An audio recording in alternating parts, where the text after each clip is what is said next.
Blog आप देख सकते हो। मेरी गुड्डू बहन आ रखी है, ये हमारे बाद रोज ब्लॉग देखती रहती है। आप देख सकते हो। हाय हाय कर दे।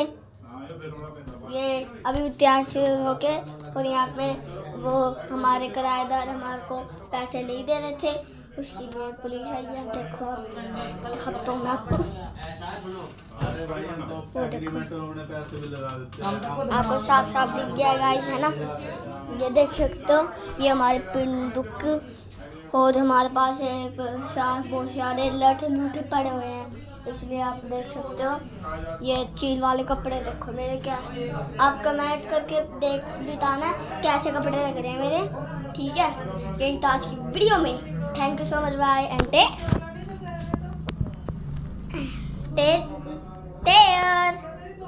ये था आज की वीडियो में एंटी टेयर।